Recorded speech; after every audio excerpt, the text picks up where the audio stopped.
Passons maintenant aux fonctionnalités contextuelles quand on clique sur un point. Donc on va donc créer ici quelques points et donc m'intéresser aux fonctionnalités contextuelles de ce point par exemple. Alors on clique sur ce point. Et donc, par rapport à, donc on a effectivement comme on l'a dit, les outils infixés et donc ensuite on a différents boutons. Alors ce premier bouton qui permet de positionner, alors vous voyez qu'automatiquement il affiche l'étiquette du point, donc le nom du point, et on peut par ce biais dépasser comme ça à l'inverse le nom du point par rapport au point lui-même. Deuxième fonctionnalité, alors la palette de propriétés on a déjà vu, donc la possibilité de supprimer le point, la possibilité de le déplacer on l'a déjà vu, l'encre ici qui permet de lier un point, on peut aussi fixer un point par exemple sur une droite, alors on va le faire ici, alors je vais arrêter ça, il faut d'abord que je crée une droite par exemple, donc on va créer, donc on passe en mode actif ici, on crée cette droite ici, et on va ancrer le point P1 à cette droite, donc on clique ici, et avec l'encre on va dire qu'on ancre, voilà, et donc le point forcément maintenant, il est, voilà, c'est un point sur la droite, c'est un objet sûr, donc P1 est un point de la droite ici, donc on va maintenant le détacher, et voilà, il redevient un point libre. Donc ensuite, on a donc l'icône calculatrice. Alors pour le point, on va voir ses coordonnées, hein. Effectivement ici. Bon. Ensuite, on a, alors pareil que précédemment, mais sauf qu'on va y revenir. Donc le bouton bloc-clic qui permet de programmer, de faire une programmation pour le point. Ensuite ici, la petite punaise qui permet de fixer le point. Alors on va le faire. Ici le point est fixé. Et pour bien voir ce qui se passe, on va faire afficher le repère. Et on va voir que quand le point est affiché et fixé à la fenêtre, il est épinglé. Donc vous voyez ce qui se passe, c'est que il ne bouge plus sur la fenêtre, mais voilà. Même si on déplace l'interface, le point reste à la position sur la fenêtre. Il est fixé à la fenêtre et non pas, comme traditionnellement, au repère. Donc voici pour cette fonctionnalité. Et enfin, alors le magnétisme qu'on avait déjà vu ici, donc on peut, voilà, donc quand on clique ici magnétisme, on peut magnétiser, donc le point on peut le magnétiser par rapport à certains objets, par exemple par rapport à cette droite, ou par rapport à un point.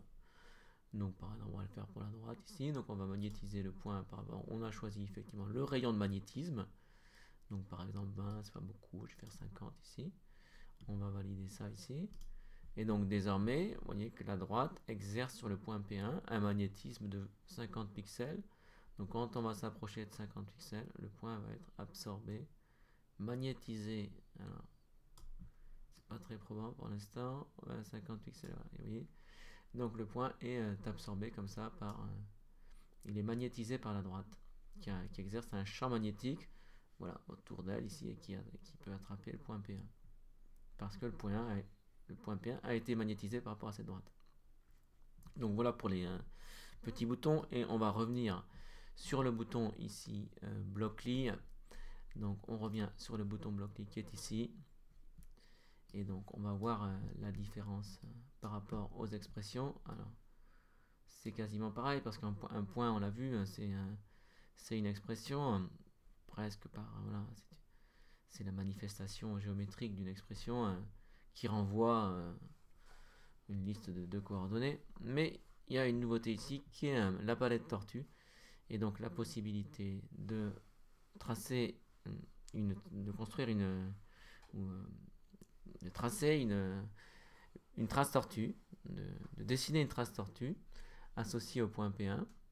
Donc en fait, on a une tortue dynamique qui est liée à un point. Donc on va voir ici tout de suite ce que ça veut dire. Donc par exemple ici, donc attention, on voit là encore qu'il y a un bug.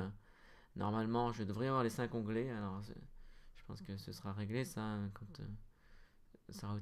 quand on aura signalé ce petit bug. Il y a un bug ici. On devrait avoir les onglets différents avec la possibilité, donc, la façon de le régler, c'est comme ça. Une façon de le régler, c'est comme ça. Alors, on a 5 onglets ici, l'onglet tortue, l'onglet appuyé, donc ça sera un script quand on appuiera sur le bouton, un script qui sera lancé quand on déplacera, on est dans des action scripts ici. Ensuite, un script qui pourra être déclenché quand on relâchera la souris sur le point.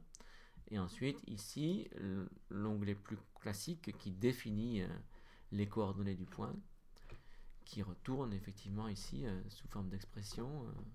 C'est le retour, donc c'est l'expression qui pilote le point. Et donc, effectivement, ça va être une expression qui renvoie de coordonnées. Donc ici, on va s'intéresser, on va laisser le point libre, donc on ne va pas fixer par une expression ces valeurs. On va prendre ici l'onglet tortue et on va construire. Donc on voit qu'effectivement on a la transparence, on voit la tortue ici directement. Et donc on peut par exemple, évidemment, alors c'est un exemple qui ne va pas surprendre grand monde, faire un carré en avançant. Et alors, on va plutôt prendre des unités. Donc on avance de 2 unités et on tourne à gauche de 90 degrés. Voilà.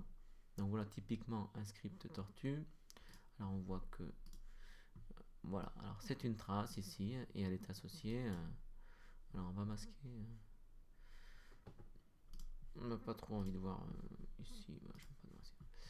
Voilà, et donc on a la trace tortue qui est associée au point ici. Voilà. Alors la tortue permet de faire, elle est très élaborée, elle permet de faire plein de choses extrêmement intéressantes. Et en particulier, elle peut écrire, vous voyez, à l'endroit où elle peut écrire. Donc par exemple, voilà, elle va écrire un texte partout, vous pourrez écrire n'importe quoi, elle peut écrire du latex, enfin, voilà. Que dire d'autre? Elle peut aussi afficher une image. Bon, donc il y a des petits trucs techniques par rapport à ça, qui sont très, voilà, très intéressants. Hein. Elle est par ailleurs extrêmement rapide, alors elle est infinie aussi, on voit que elle a une vitesse infinie, c'est qu'effectivement,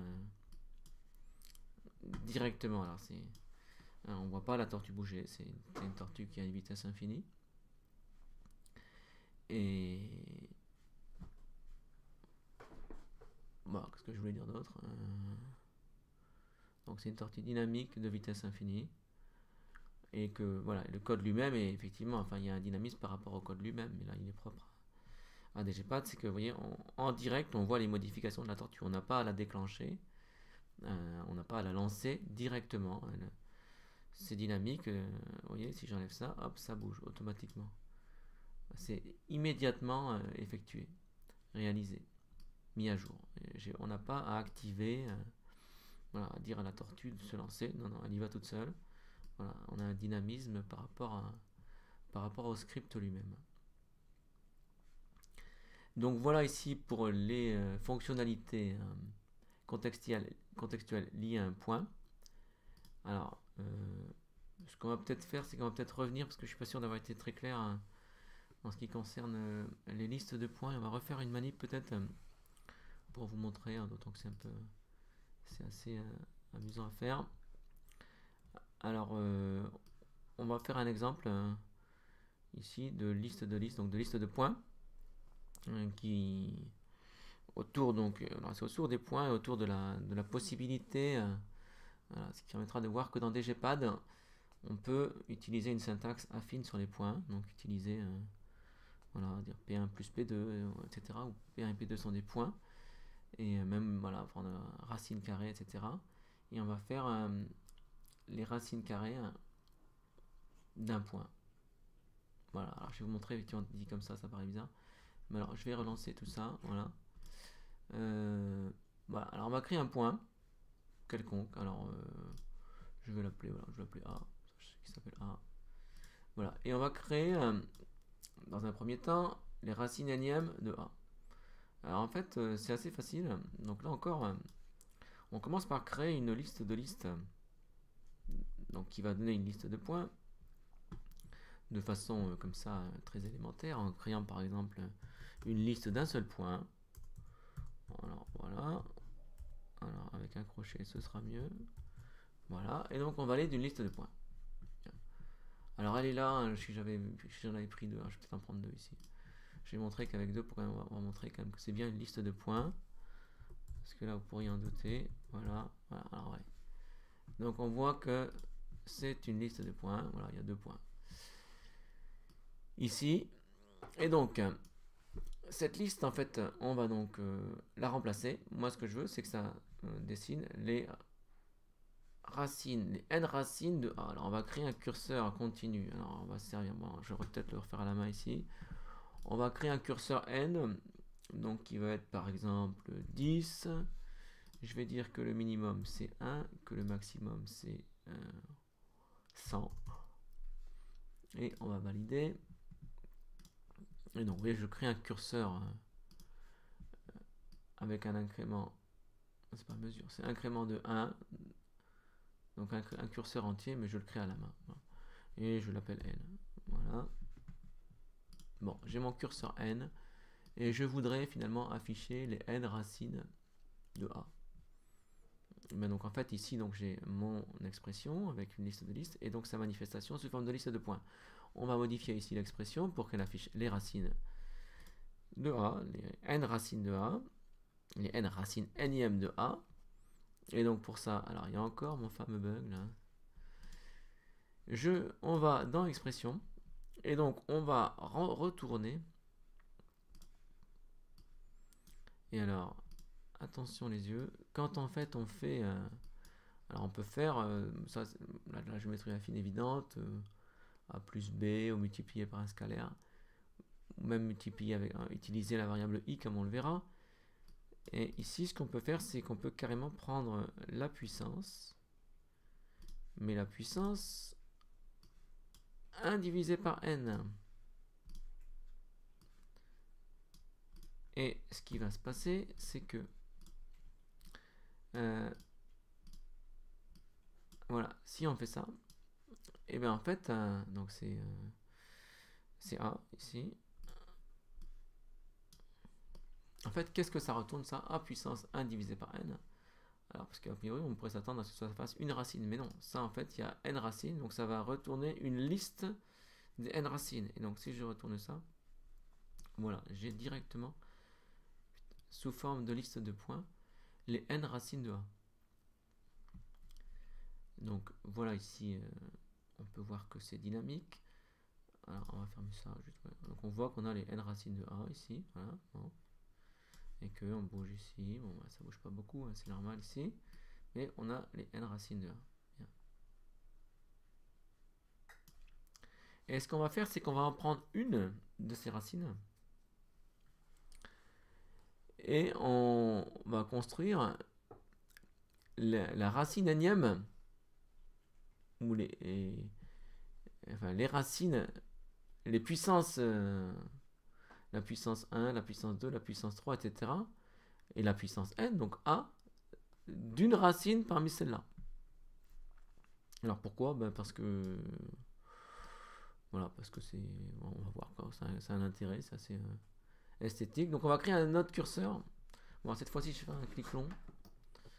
Alors clic long et je vais faire un curseur entier. Voilà, il s'appelle M et je vais le prendre alors entre lui, je vais le prendre entre 1 et n, donc entre 1 et le précédent.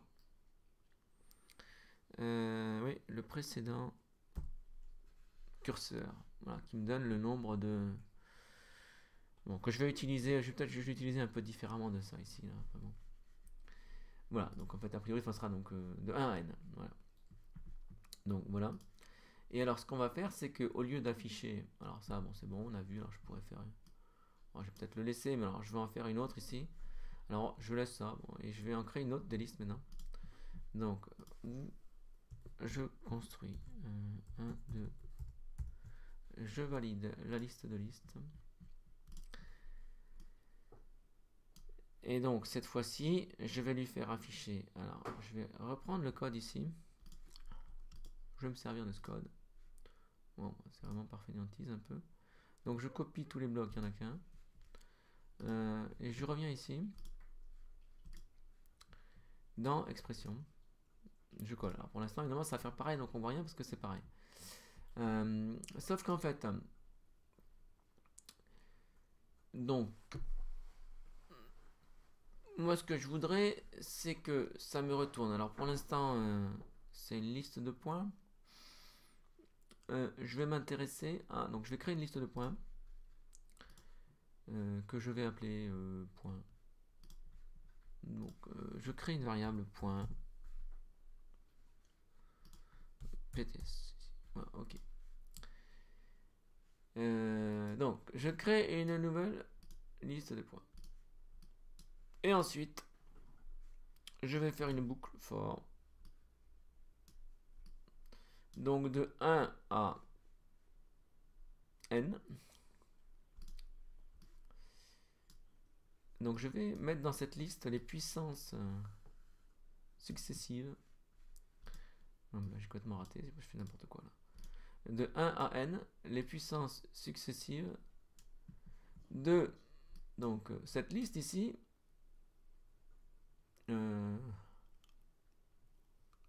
Non, je vais prendre un élément de cette liste et je vais le mettre à la puissance.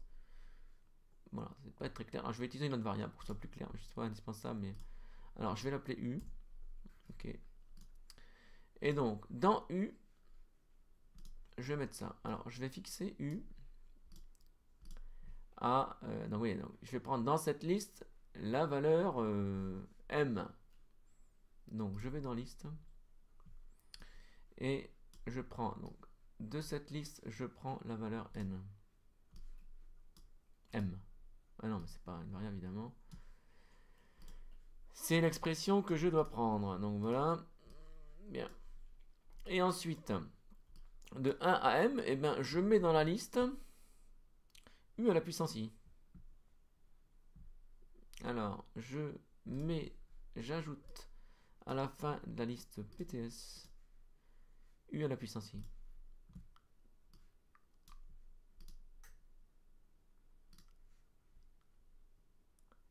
Cette fois-ci, c'est une variable. Et l'autre, c'est une variable aussi. Donc, je peux la dupliquer ici. Voilà. Et je retourne PTS. Voilà.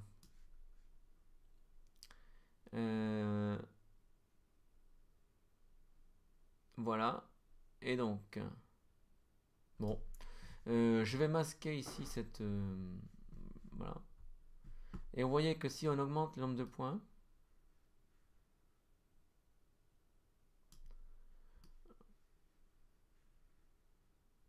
voilà, vous voyez qu'a priori, bon voilà, c'est pas spécialement... ouais, je me dis, c'est pas vraiment bouleversant non plus. Sauf que... Alors... Ça dépend un peu des valeurs de m. Et voilà, avec cette façon de faire les choses, alors par exemple, si je prends ça, hop, ah bah voilà, c'est déjà plus intéressant ici. Donc je vais masquer ça qui me sert à rien, je peux pas obligé de les voir. Voilà, et donc on a des trucs un peu amusants comme ça, vous voyez. Donc en fait, bon, alors selon les valeurs de n, voilà, on a des trucs un peu sympathiques ici. Alors on voit un peu. Et on contrôle bien ce qui se passe par ce biais. Oui, effectivement, ça dépend des. On a des valeurs un peu comme ça. Ouais, c'est joli là. Je pense que c'est un exemple qu'Eric aime bien. Voilà. Mais je pense que voilà, comme ça, c'est assez sympa à faire. Et donc on a vu à cette occasion, je vous remontre ici le code, alors il faut que je repasse en mode caché. La syntaxe affine qui est autorisée. Alors, je commence à fatiguer, je fais n'importe quoi là. Voilà. La syntaxe affine ici qui est utilisée. Alors on pourrait par exemple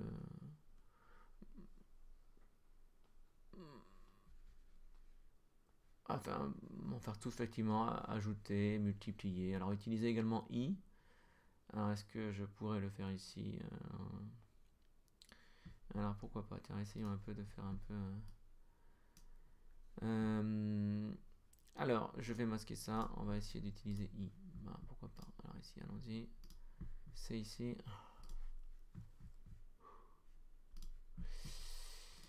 Alors, on va essayer de faire pareil autrement. Voilà, bon.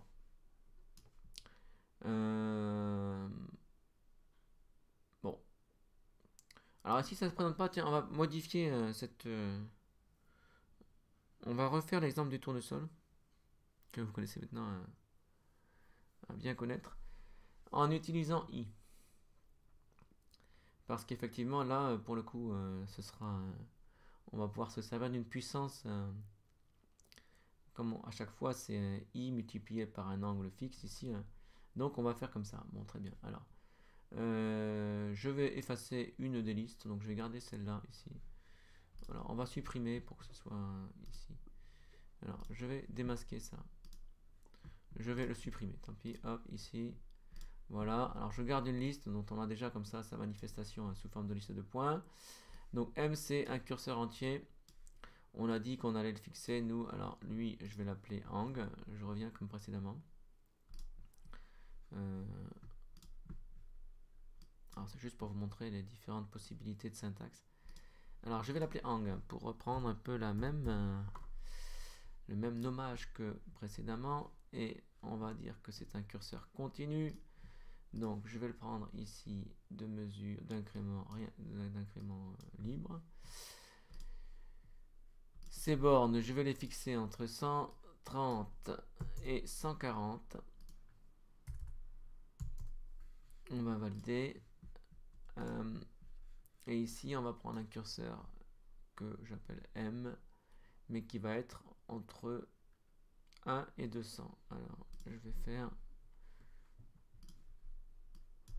1 et 200 entre 1. Qu'est-ce que c'est? Pourquoi est-ce qu'il ne veut pas? Oui, c'est bon, entre 1 et 200. 200 points, pourquoi pas. Voilà, donc on sera 200 points dans le tournesol. Bien. Et donc, on veut faire ici l'image du tournesol en utilisant un peu une syntaxe de points propre, déjà pas assez intéressante. Donc, le point A, on va le supprimer et on va garder l'expression. Alors, on va supprimer le point. Alors, bon, voilà. Ah, sauf que ça a tout supprimé, évidemment. Bon, bah, on va repartir depuis 0. Alors, c'est pas grave. Alors, allons-y. On repart depuis 0. Je repars en mode normal. On crée une expression ici. 1, 2. Voilà. Ce qui est, on valide ici. Alors, il doit y avoir un point quelque part, mais je ne le vois pas. Où est-ce qu'il est ce point? 1, 2. Non, il n'est pas. Non, mais de toute façon, je sais qu'effectivement la liste de points, elle y est là. Et donc ici, on va prendre, on a dit qu'on allait valider le cœur de tournesol. Donc on prend ici l'onglet bloc-li ici. Alors, on a dit qu'on allait créer un point, donc on va créer une variable qui va s'appeler U parce que c'est un vecteur unitaire. Ok. Et ce vecteur U, on va le fixer à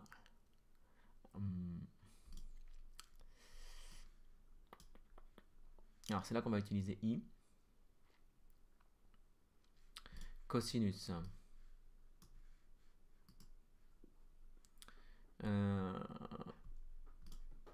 Donc cosinus.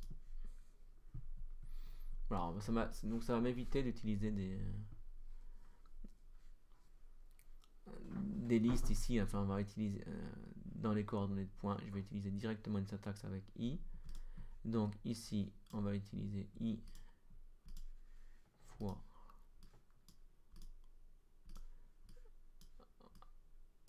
voilà, alors on crée ce point. C'est cosinus de angle et sinus de angle. C'est pas du tout ce que je voulais ça. Alors c'est pas du tout ce que je voulais. Alors ici moi je veux ça là.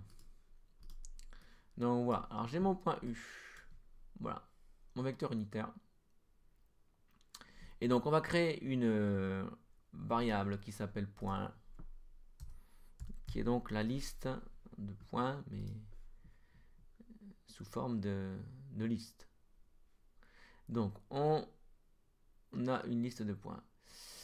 On va donc, non, on crée une liste, une nouvelle liste de points qui s'appelle point. Bah, c'est pas une liste. Voilà, on crée une nouvelle liste qui s'appelle point. Ensuite, on fixe U à ça. Et donc, on va répéter I fois. Enfin, on va faire une boucle for. On va compter de I à M par 1. Alors, qu'est-ce qu'on ajoute dans la liste? Et bien, on a dit que c'était racine de I. Donc, ça va être racine de I multiplié par U. Alors maintenant, on va ajouter à la liste, rajouter à la fin de la liste point, racine de I, racine de I, multiplié,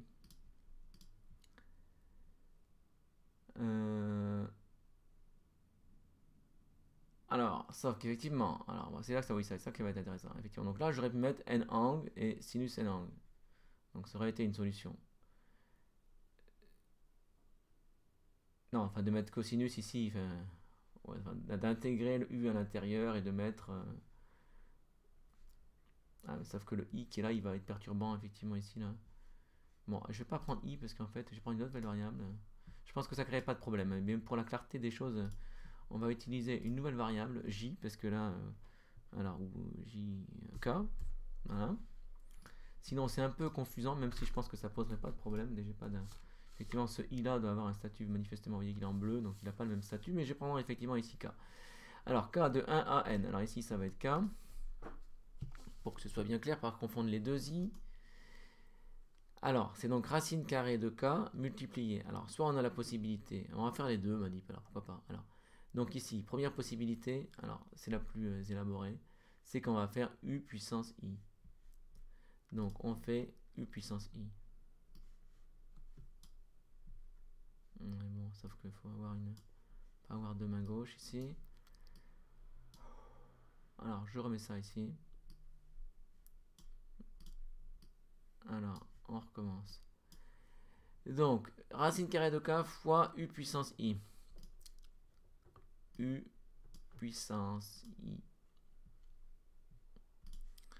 Puissance k, on a dit. Puissance k. Voilà. Et on retourne PTS. Et voilà. Mon tournesol ici. Donc voilà. Alors, mon tournesol, vérifions que c'est bien le tournesol ici. Oui, alors évidemment, l'angle n'est pas terrible. Voilà. On voit que c'est le tournesol ici. Bon, ok, très bien. Voilà, on va augmenter le nombre de points. Ok, on voit que c'est le tournesol. Hein. Alors, faut pas zoomer de façon inconsidérée comme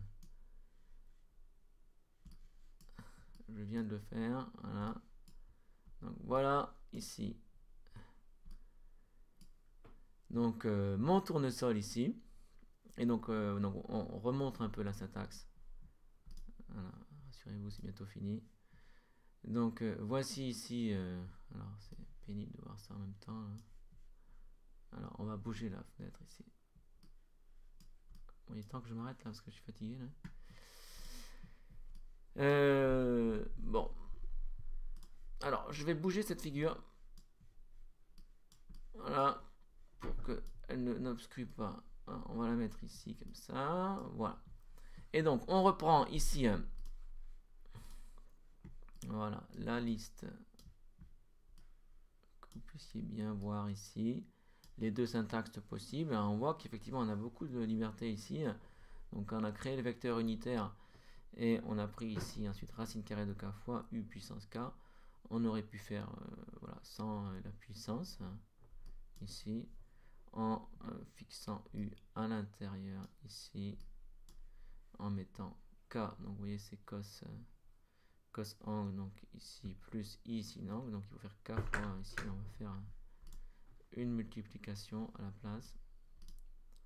Voilà, c'est juste pour vous montrer les différentes possibilités ici. K fois angle, on va dupliquer ça. Voilà, et on aurait pu mettre ici. Et ici. Alors, j'ai rien laissé, je pense. Ok, k fois angle. Et donc, cette fois-ci, c'est cosinus de u. Alors, évidemment, alors ça peut être intéressant. Après, bon, il faut déjà une... Bon, sauf que ça n'a pas marché, manifestement. Pourquoi?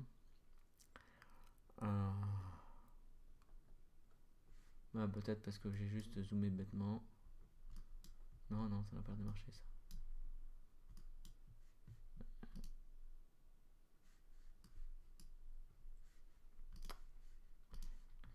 Qu'est-ce que ça veut dire? Alors ici, k fois angle, racine carrée, ouais mais de u, voilà.